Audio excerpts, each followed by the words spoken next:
The fall of Jericho. Joshua had been chosen as the successor of Moses.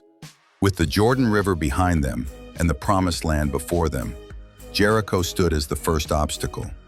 But God had given Joshua a plan so strange, so unlike any battle strategy, that only faith could make it work. On the first day, the Israelites rose early.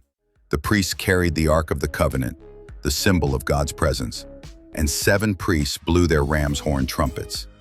The armed men went before them, and the rest of the people followed behind. They marched silently around the city's massive walls once, and then returned to camp. The people of Jericho laughed from their ramparts, mocking these strange invaders who circled but never attacked. For 6 days they did the same. One march around the walls, trumpets sounding, the ark in the center, silence in the ranks.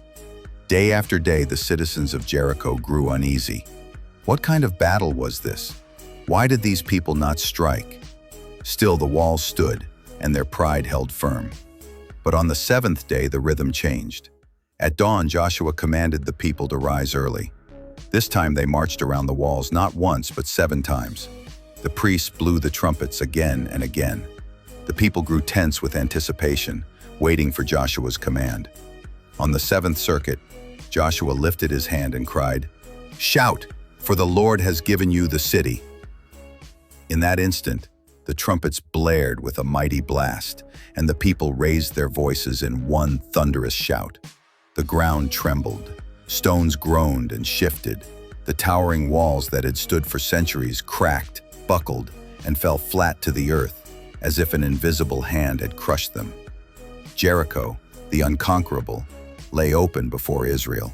The army surged forward. They captured the city, just as the Lord had promised. But amid the chaos, one household was spared. Rahab the prostitute, who had hidden the spies and trusted in the God of Israel. Her family was brought out safely, kept apart from the destruction, because of her faith. Thus fell Jericho, not by sword, nor by fire, nor by human strength, but by obedience to the Lord's command. It was a victory written in faith, a testimony that no wall is too strong, no fortress too high, and no heart too proud for the power of God to humble.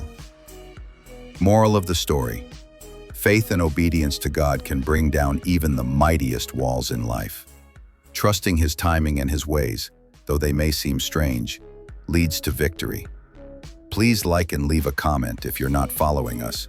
You probably will not see us again. Follow for more.